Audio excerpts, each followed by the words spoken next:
Let's look at some examples now.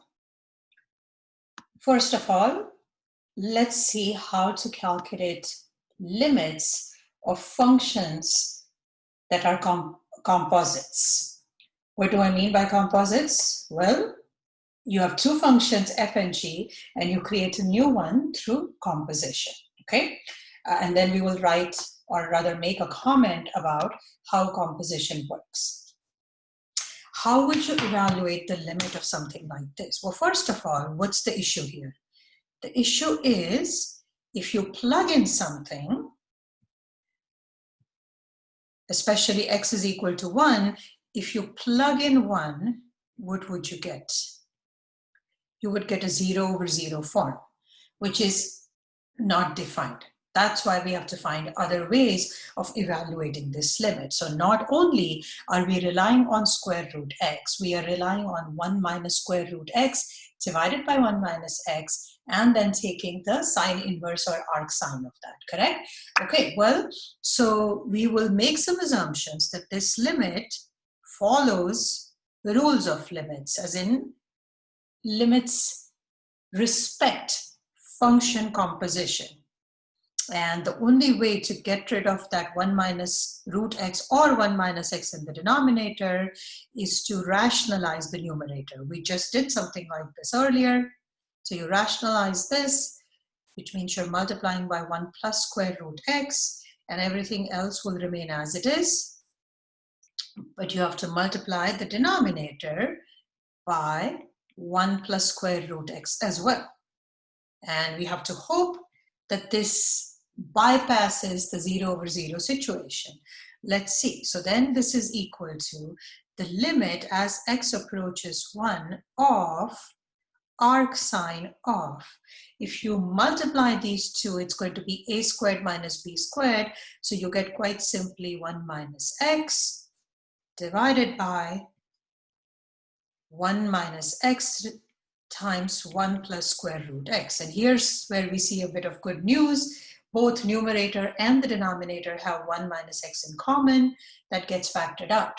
So the factor that is making numerator and the denominator 0 is now gone. Is this an improvement? Well, let's see. Once again, there is no reason to assume that limits exist. I'm left with 1 over 1 plus root x. Now we don't have a 0 in the numerator. Let's try plugging in 0 again. Plug in 0 for x again.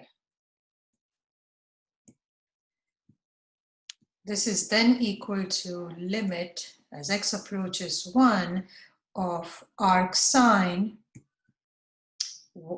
1 divided by 1 plus square root 1, which is now I don't need this limit, right? So I don't need to worry about it because now I have a number there. So this is equal to arc sine of 1/2. What is arc sine of 1/2? Pi over 6, 30 degrees. So the limit does exist, okay?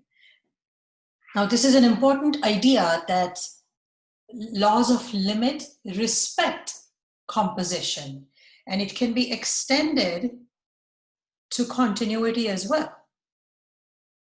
So here's a question we pose. Let h of x be equal to e to the power sine x. So it is a composition. First, you throw the input in the sine machine, you get sine of x, and then whatever you get, you raise it to e. Is h continuous? If not, where is it discontinuous? Where is it discontinuous?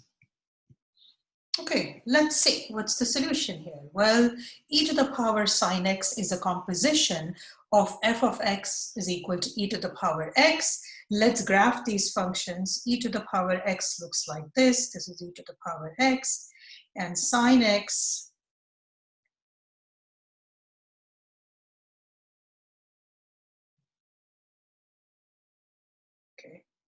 now you might be able to graph this function. This is going to go like this, correct? Is a composition of f of x is equal to e to the power x and g of x is equal to sine x. Since both of them are continuous, we expect, our intuition is that even the composition should be continuous. Here's the good news, it is. Again, these two functions happen to be continuous everywhere, but we don't need them to be continuous everywhere. We just want them to be continuous at the point of discussion. So if f is continuous at some number b, and the limit of g of x as x approaches a is b, then the limit of f of g of x as x approaches a is equal to f of b. In other words, the process of taking limits respects composition, okay? And if it respects limits, then it should respect continuity, because the entire definition of continuity is dependent on limits, right? When do we say that a function is continuous at a certain point? When the function is defined, when the limit is defined, and when both of them are equal to each other. Okay, well, let's see.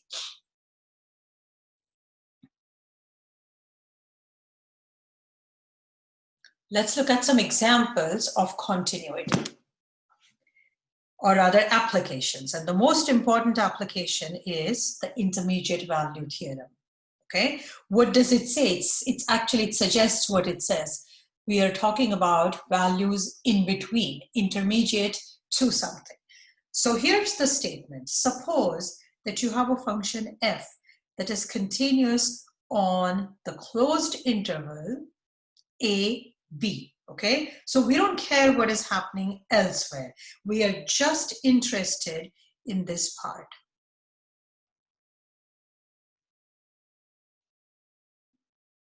It may or may not be continuous elsewhere. So perhaps there is a hole here. Perhaps there is an asymptote here. We don't care, okay? All we are interested in is this closed interval.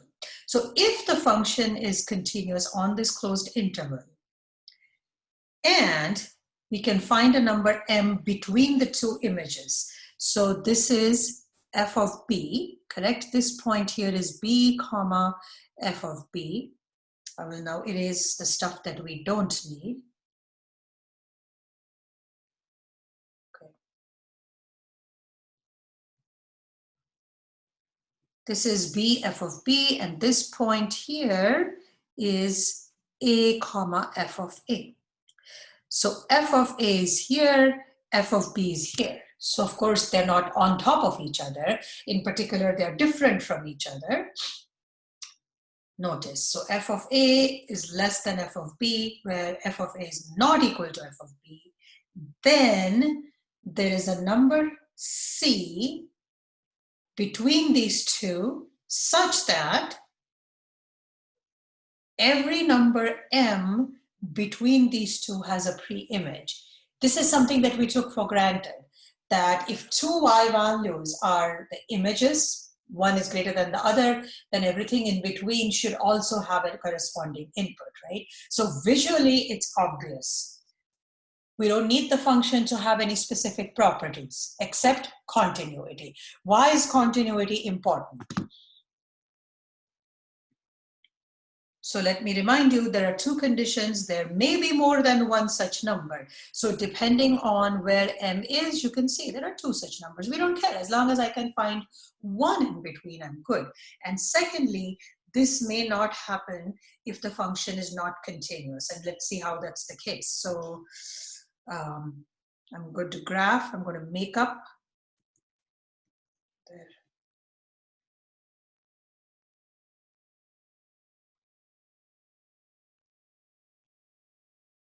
A comma f of a, and then b. Okay, let me graph this a little bit lower so you can see this.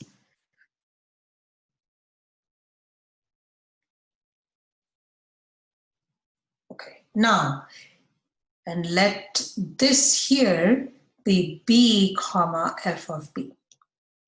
Now, if you pick an M,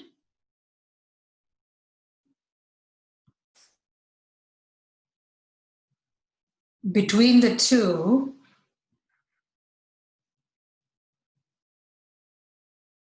this is M. F of A is less than M is less F of A is less than M is less than F of B, correct? But M, observe, there is no pre-image. This M, you cannot find a C on the domain such that F of C is equal to M. So no C exists such that F of C is equal to M. Why is that? Because this function was not continuous. So the idea of continuity is extremely important. You've used this in pre-calc. Let's see how. Often you are given a polynomial equation of odd degree. Okay, so let's say you have either a polynomial equation or this function, f of x is equal to this polynomial. Does this have any real x-intercept? So we spent a significant amount of time in pre-calculus discussing this, right? Given a polynomial equation or given a polynomial function, does it have an x-intercept? In other words, does the polynomial equation have a real solution? Yes or no? Being able to find it is another issue. We find it using computational approximation methods. We may do that in this course, definitely in Calc 2, okay?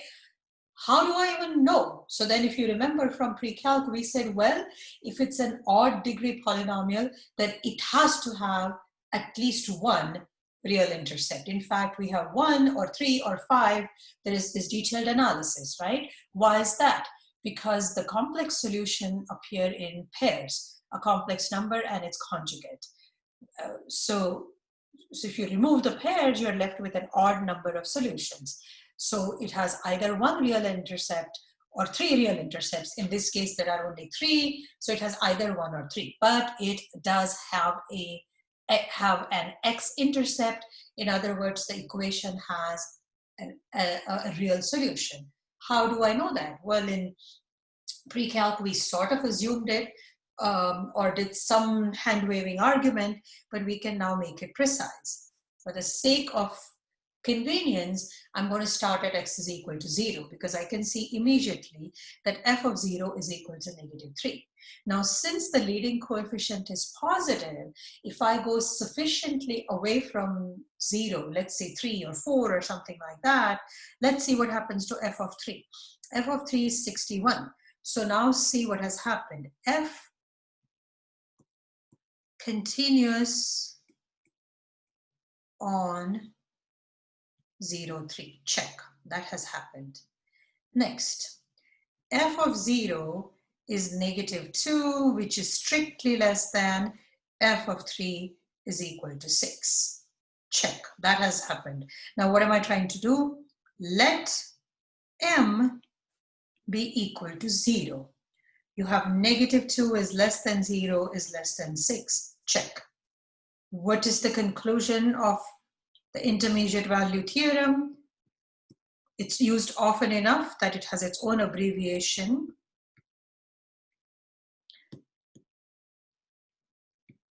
By IVT, there exists a C such that f of C is equal to 0. That's it. There is a C, and in fact, I can make this condition stronger. What do I know about this C? This C lies between 0 and 3. So I have found an x-intercept. I have found the existence of an x-intercept between 0 and 3. There may be more. I mean, the degree is 3. It's entirely possible that there are 2 more.